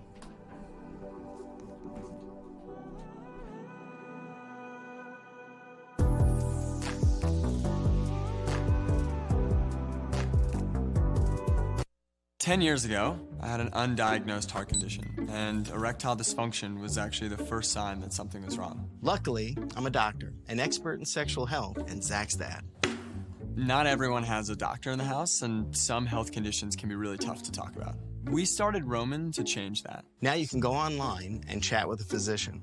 And if treatment is right for you, we'll ship genuine medication right to your door. If you're experiencing ED, hair loss, cold sores, or other issues, let's take care of it.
Welcome back to the Pat McAfee Show. It is time for a segment. Our show's big segment show. Sometimes we get lost in the sauce and stop talking about things that truly matter in this world. And that's why we have our friend Nick with us. Ladies and gentlemen, notable news with Nick. Nick, what's going on in the world that we haven't talked about yet? Clinton Portis is named among 10 former NFL players charged with defrauding a healthcare program. What does this mean? Well, essentially what they were doing is they were recruiting guys on their teams to submit false claims to the NFL like player health reimbursement program. So they would say like that they were buying like hyperbaric chambers and like X-ray machines, like things that sometimes were costing as much as like $50,000 to $60,000. And then they would recruit more players to basically say like, hey, if you file these false claims, we'll give you kickbacks or bribes or anything like that. Yeah, it's like it's a full thing. And then so that's not good. To execute the plan, they were filling out like fake prescriptions and like a bunch of fake stuff to like reinforce what they were doing. By the way, Clinton Portis, friend of the show. Yeah. Friend of this show here. Anytime fraud is involved in things and money is involved in things, people normally go a lot harder than you would expect them to. Now, morally, things are wrong, of course, but anytime you try to take billionaires' money, that normally is a pretty big deal. And we are very much hoping that Clinton Portis can clear his name, that he wasn't as part of this as much as they are saying. I just read the article as well. They're saying Clinton Portis was a pretty big part of this, but Clinton Portis is saying he had no idea that this was happening. Obviously, he was not in the know. We are hoping, for the sake of him being a friend of our show, that he doesn't end up in jail for a long time. But this feels like something, especially when billionaires are losing money and they have all their lawyers, and now you got, what is it for a federal crime? More than 10,000? Yeah, to make it, to upgrade it to like grand larceny or something like that on a state level. And it seems like it was done on more than numerous occasions, way more than $10,000. This could be a real problem for these guys, and this is sad to hear about, to be honest. I don't like hearing ex-NFL players not do good. I'm actually in the process of trying to set something up to take care of ex-NFL players because of the stats that we all hear about, 80% going broke within 2 years of retiring, no matter how much money you made. Because growing up, you have no idea. I mean, some of us, when you grow up, you have no concept of what money is, right? Because your parents are just trying to make it week to week, trying to make the bills, trying to just keep us remortgaging the house numerous times, like that type of stuff. And then you're handed this gross amount of cash, and they're like, all right, now be disciplined with this money. Your entire life, you've looked at things that you wanted your entire life. You've seen these incredible cars and these incredible houses and the way these people live. They have a lot of money, but you need to be disciplined with your money because you don't know how long your career is going to be. That's a lot easier to say than to actually do. As somebody that's been there, done that, who almost had $0 after my first NFL career going into my second year, if that season didn't start and I didn't make that team, we would have been right back into debt. It's very hard to remain disciplined with cash when you've never had cash your entire life. So a lot of NFL players obviously get into financial problems after they retire, and it's a lot easier said than done to be disciplined with your money, especially when there's a lot of things that are awesome out there that you could potentially, that money can give you. And now it takes guys to do desperate things to find ways to get cash and to generate cash. I hope this is all false, but boy, I don't think this ends up good for the guys, especially when you're defrauding billionaires.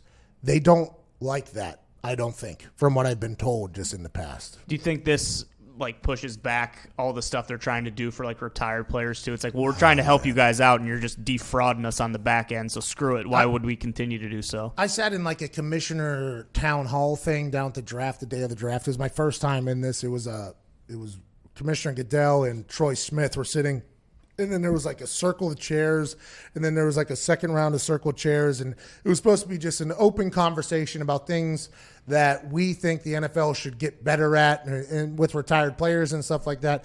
And there was a lot of OGs. I mean, Matt Slater's dad is an OG in the NFL. I think he's a Super Bowl champ. He's a Hall of Famer. He was talking a lot. There was guys that were like in their 70s talking a lot about how the NFL has never really taken care of them, right? The game was built on the backs of these old shoulders, or of these old players, and now that there's so much money being made, these guys used to have to work 2 jobs while playing in the NFL. Now there's so much money being made. And the NFLPA's job was to take care of the retired players in the NFL's eyes, but they haven't done that, right? So I just sat back. I literally just sat back and waited. You don't have insurance for the rest of your life. You only have it for 5 years after you retire. So a lot of these guys, go into big-time broken debt trying to keep up with the finances of their mental or their health issues. I mean, mental issues are also happening as well. And I sat back until the very end. I didn't say anything. I didn't think it was my role to talk in there. It was my first time I was invited to one of these. I didn't want to say too much. And at the very end, I said, you guys are currently in the middle of debating a CBA. if the NFL was to say, hey, you know what we're going to do? We're going to put some money aside for the ex-players. We're going to put money aside so we can provide health care for the players that played before the current season that have built the NFL into what it is. You could probably get a sponsor, I'd assume, to do this. Insurance companies love sponsoring things.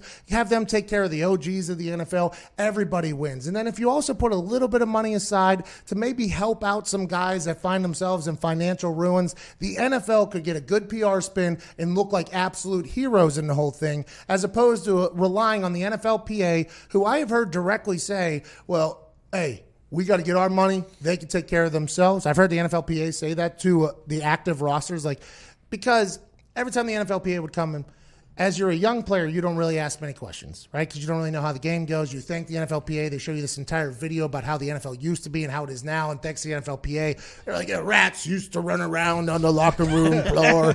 Guys would smoke cigarettes that they had to hand roll themselves, that type of stuff. And then the NFLPA helped. It's like, I understand the purpose of the NFLPA then, right? And I understand the purpose of unions then.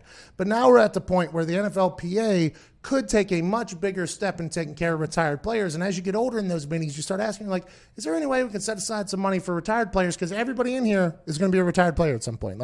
Every human in this building right now is going to be a retired player. And the answer that you normally get is, we can take care of that at some point. Let's worry about the guys that are in the league right now. And it's like, well, that's not great for any of us. I mean, that's good for you guys, I guess. So I pitched that idea to Commissioner Goodell's face. I was like, is there any way you guys in a good PR could just take care of the retired players, get an insurance company to give insurance for the rest of the lives? I mean, I think that would go a long way. And I got we'll take that in consideration, which obviously meant go to hell. But this is potentially something that, could be a bad blood between retired players, which don't need in the NFL, which isn't good. But if I know anything about billionaires, whenever money is being taken from them or frauded from them, they are going to bring the hammer extra hard down, which is not good for our friend Clinton Portis if he is doing what they're saying he's doing right now. Right. I don't love it. Anything else? Baker Mayfield spoke up about the rumors about Odell Beckham Jr. yesterday. He said, there's all rumors going around, but I have had my conversations with him, and I know what we talk about, so I trust him wholeheartedly. Well, then that's all that needs to be said. By the way, who is telling Jay Glazer that when Odell Beckham dapped me up, he said, get me the hell out of here? I think I have a bigger problem with that than anything. Tom Brady. You think Odell Beckham, whenever he handed him that shoe, inside the shoe he had a note? It was on the tongue. That's probably what happened. He probably, whenever he handed him that goatskin hair shoe that says OBJ on it to Tom Brady, there's probably a note inside of it that Tom Brady's kid saw, because Tom Brady probably took that to the house, just kind of put it on something, was like, oh, look at this thing. And then his kid pulls out, Dad, did you see this note? And said, get me the hell out of here. And he's like, oh, this is hilarious. Takes it into the locker room. Somebody in the locker room then tells Jay Glazer. That is a problem, though, I have. If people are taking private conversations with Odell and taking them to Jay Glazer or other reports like that, hey. Kind of a scumbag That move. is a scumbag move, but I guess anytime, hey, a rat's a rat, I guess, no matter how you do it. Jay's in L.A., right? Yeah. Tom spends his off seasons there. They get chummy. Yeah, but Tom hasn't been to L.A. since then. I'm sure they have each other's phone Allegedly, numbers. there's a video of him saying it to Jimmy Garoppolo, and Garoppolo responding, I know I got you. Okay, sounds good. What's that? You can say it. We have to call Willie. All right, let's get to a break, and then we got Willis McGahee on the other side. I'm excited to talk to Willis McGahee. I don't think we talk about this Clinton Portis thing because I assume he knows less than we do. Yeah. But that is a sad situation. We will talk about the Baltimore Ravens with him, though. Buffalo Bills as well. He's got a lot of insight at a lot of years in the NFL. I think he came from the U, too. Oh, yeah. Oh, yeah. Guy ran through the U, had a good time down there. I can't wait to chat with him. We'll be back on the other side. I don't like this for Clinton Portis, though. He's in trouble, man. It's tough. When you're talking about that amount of money, too, so if it's 50 to 60,000, it's numerous people. That means it's hundreds of thousands, possibly millions of dollars. I think they said it was millions of dollars, yeah. So, sad stuff. We'll be back on the other side. Is Antonio Brown in this at all? He is not. His name was not on the list. Thank Not God. yet. We'll be back on. Whoa. He's a patriot. I want the best for him. Kick a man when he's down. You're listening to the Pat McAfee Show.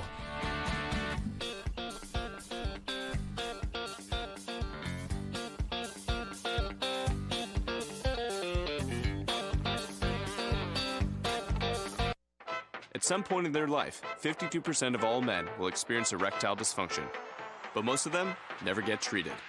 Now there's Roman, the digital health clinic for men.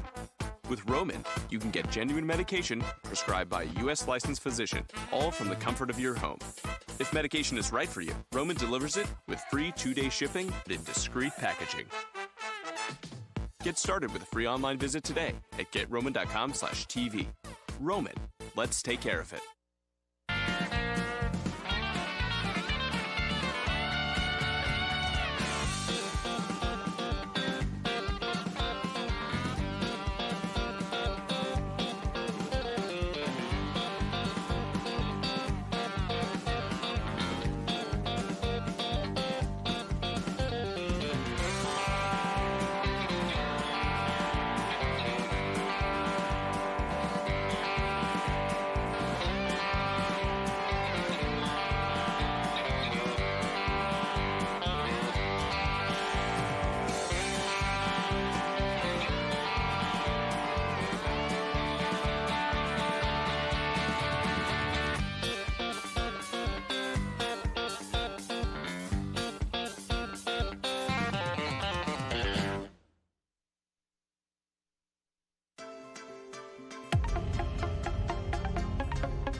Welcome back to the Pat McAfee Show. We're being joined now by a guy who's a legend in the football world. He used to run through humans at the University of Miami. He was a first-round draft pick for the Buffalo Bills. He played for the Ravens, Broncos, Browns as a Pro Bowler, Heisman Trophy finalist. Ladies and gentlemen, the running back, y'all, Willis McGahee. Yeah.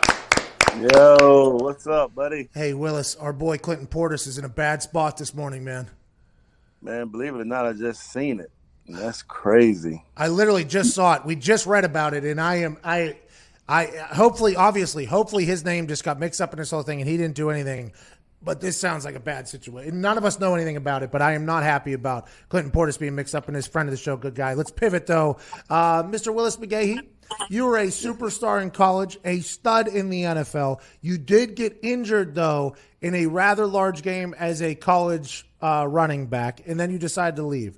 Nowadays, it seems like there is a much more prevalent occurrence of college players not playing in bowl games in aspirations of going to the NFL. As somebody who's lived it in the worst possible way, are you for or against that type of thing?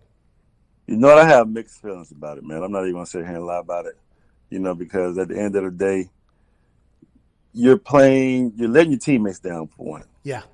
If you're that marquee guy, you're letting your teammates down, you're letting the fans down at the school, you're letting a lot of people down. But then again, at the end of the day, you're trying to protect your career.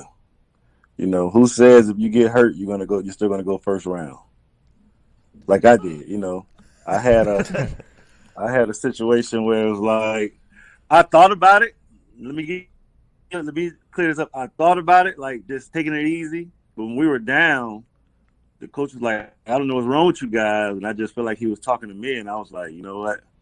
I was just like, forget it. I'm just going to go. Whatever happens, happens. And unfortunately, it happened to me, but I still bounced back, It's a big difference from 1 to 23, though. I can tell you that. Well, my big thing is in college, in the NFL, if you find yourself in a good locker room, you can have good chemistry. They can be your boys. But in college, you become boys to men. I mean, not to be cliche, but you really do. Those are your boys. So whenever I see these guys who are maybe second, third round potential draft picks deciding to sit out in hopes of it, I'm always just like, couldn't be me, man. Like these are your guys. These are your last chance to play with them. And I understand the business side of it all. I think agents kind of get involved in the whole thing and the business side of it. But for me, that is a much more difficult decision than I think a lot of these guys are making. Well, at the end of the day, it's a different generation. We were brought up a little different than the kids are brought up now. Now kids are getting praise coming out of Little League football, like True. They're supposed to be all world, this and that. And people are just pushing them along, praising them all the way until they get in high school, and they don't pan out to be the players that people expect them to be. When we were younger, it was like you didn't get praised. You had to get in where you fit in. You had to work.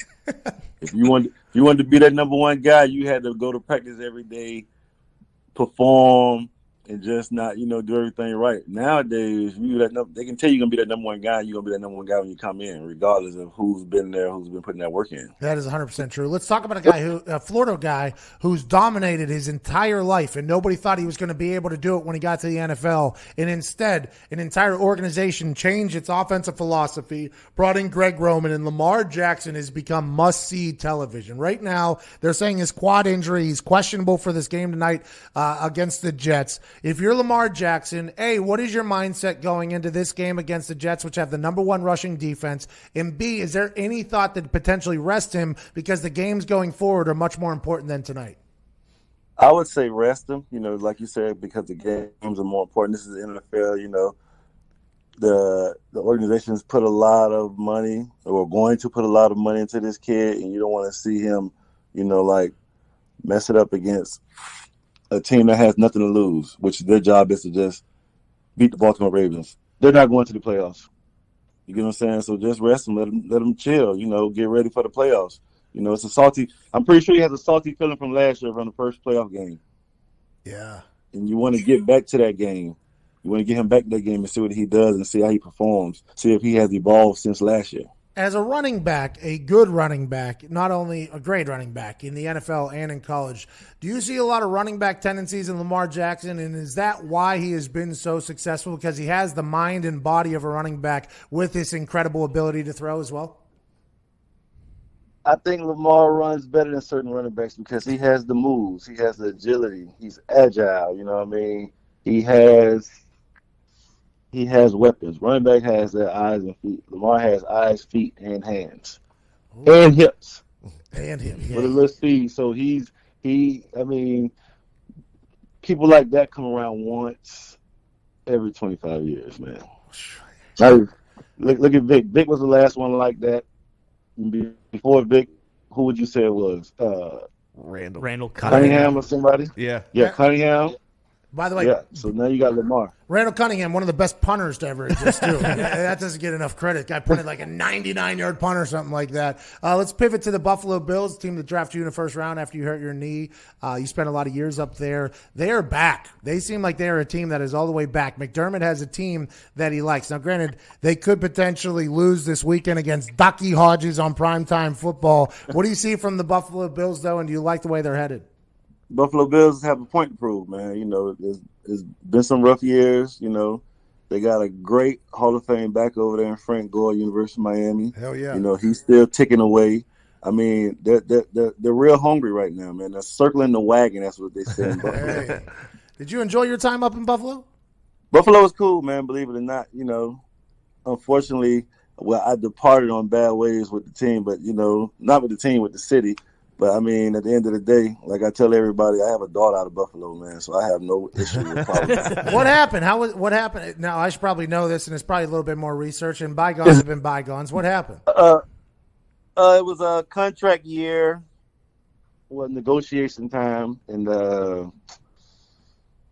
did an interview with a paper. I want to say it was the Toronto Star. I forgot. It was one of the papers, and they were like, you know, what do you think about Buffalo playing in Toronto? I'm like, yeah, shoot, why not? You know, I'm a kid from Miami. You know, coming from Miami going to Buffalo was like a big difference. You know, they was like, what do you do all day? I said, all I do is stay home, play video games, and I go to Dave and Buster's. So, I mean, and yeah, the reporter, of course, I didn't know this at the time. You know, reporters kind of put their own little tweak their stories. Yep.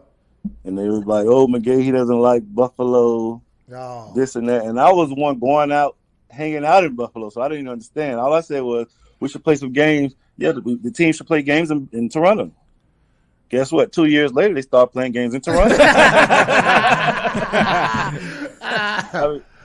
I mean, I don't have a problem with it, but, you know, I got my friend saying this all the time. Darryl Porter play for Buffalo. He said there's only two people in the world that got their jerseys burned. You and LeBron. I was like, yeah, I did. I got this. They burnt my jerseys at the games, one of the home games, after I got traded. See, I would argue that if social media was around back then, you would have been able to explain yourself. Like, no, excuse me. I was just asked the question on whether or not I should play in Toronto. That takes out the media narrative and media spin like that. You know what I mean?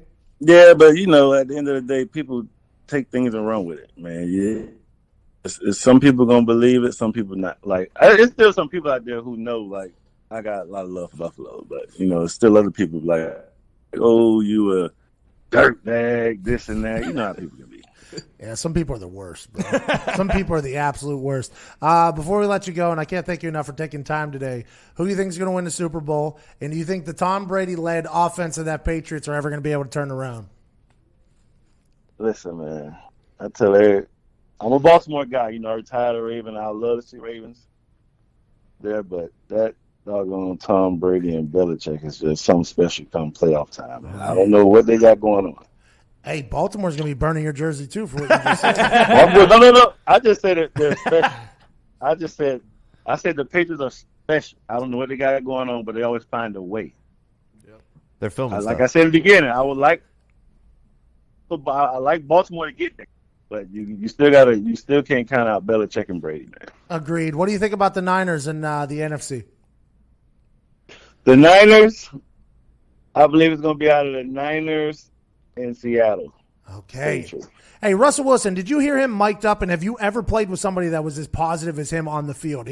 Like, the things he was saying was like out of a movie almost. I've never heard a human in real life talk the way he talked on Monday Night Football the other night when he was mic'd up. I don't think nobody gets more positive than Tim Tebow talking, bro. I mean, the guy doesn't curse, you know. Instead of him saying that, dropping the F word, he says freaking, you know, things like that. I mean, he's a positive guy. I think they both have great characteristics in leading teams, talking, inspiring. That's kind of hard to say, man. All right. Well, hey, Mr. Willis McGahee, we're all pulling for our guy, Clinton Portis. Shout out Frank Gore. And thank you to you for having some time for us today. I can't thank you enough. Ladies and gentlemen, two-time Pro Bowler, Willis McGahee. Thank you, man. Thank you. Appreciate you, man, for having me on the show. Yeah, no problem. Appreciate you. Cheers, dude. Okay, so 11:50 here Eastern Standard Time. We got some time left. We have to hit the Schmidt list. Oh. We have to hit the Schmidt list. Here we go. Ladies and gentlemen, this has been something we've been waiting for. Ty Schmidt is one of the best in the world at just sawing people down, sawing things down. And what he's about to say, the opinions he's about to say, do not reflect that of his employer, his coworkers, and him most of the time, except for right now. Yeah, I really shouldn't even get into it because it's just, I mean, he said this so that people like me would react like this, but this morning on Get Up, Dominique Foxworth said that there are currently 8 QBs that he would rather have as opposed to Rodgers right now in the NFL. Oh. 8? 8? Lamar Jackson, Russell Wilson, Patrick Mahomes, Dak Prescott, Ryan Tannehill, Deshaun Watson, Kirk Cousins, and Drew Brees. It comes back to the fantasy football stuff, like, it's just a moronic take. Like, you think you would rather have a guy that Dak, okay, like, so he throws for 800 yards a game. He's 26 of like 54. Like, last time I checked, winning games as a quarterback, still a pretty important stat. Pretty big. Everyone likes to talk about how the Packers defense is ass. It sucks. So how have they won 10 games? Like, is Rodgers, I mean, is he just like some bum who goes out there and throws like checkdowns and luckily he's got guys that can make big plays? Like, here's a hypothetical. If you're playing in a game, if Dominique Foxworth is playing in a game and he just got done getting bombed on defense, all right? Mike Wallace just went over the top for like a 65-yard touchdown on him. Who would you rather have at the end of the game going out there to try to even the score or win the game for you? Would you rather have a guy like Ryan Tannehill, who has played good in like 5 games in his entire career?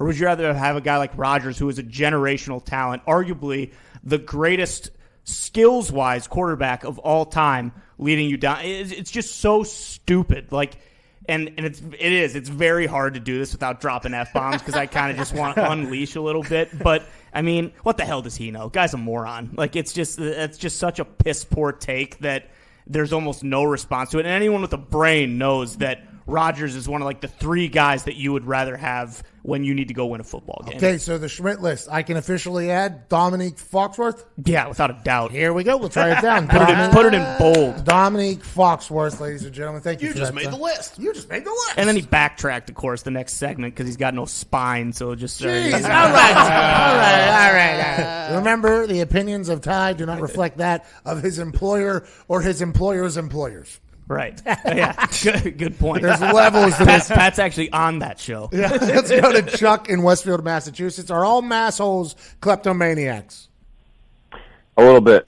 Thank you, Chuck. Since they stole the 2002 Super Bowl from the Raiders with the tuck rule, it started there. Oh, I respect you. So my question is, what is your opinion on John Gruden's Raiders, if they should keep Derek Carr, and if there's reason to have optimism for next year? I think there's reason for optimism because I think John Gruden has proven that he is a good football coach. That team wasn't supposed to be good, especially after Antonio Brown left. Mike Mayock, also surprisingly good GM. They built a good team. I assume a new quarterback's coming in there, though. And I like the fact you're a Raiders fan up there in New England. Let's go to Akash in Vancouver. I think you used to call our Sirius show. Welcome back, brother. Hey, how's it going? Yeah, not too shabby. How are you? I was wondering what you think of a development league in the NFL. You know, there's with the CFL, Warren Moon was in the CFL before he came to the NFL. Same thing with nowadays with a few guys who were in the NFL or are being picked up by the NFL, and there's certain leagues like that. Good call. I think a lot of people would view college football as a developmental league, and they don't have to pay them, which is something that I think the NFL appreciates. The XFL could be as well. Last call here is Zach from Moose Jaw, Canada. We got about 10 seconds. What do you got, Zach? Hey, quick question here. Who in the NFL right now would you pay $1/3 of $1 billion to? Oh, that's a good question. Because of the baseball, I would give it to Adam Vinatieri. We got about 40 seconds left here in this beautiful Thursday, December 12th, 2019. We can't thank you enough for joining us. Shout out to Willis McGahee. T's and P's to Clinton Portis' future. Looks kind of Yikes. grim right now, friend of the show. If he did something bad, he's going to have to pay the punishment. If he didn't, I hope he gets off free. From all of us to all of you, we hope you have the greatest day of your entire life. We know that you can choose to watch and listen to other things. You choose to listen to this show, and for that, we'll forever be thankful. From your friends over here in Indianapolis, Indiana! This has been the Pat McAfee Show. You're the greatest. Cheers. Good job,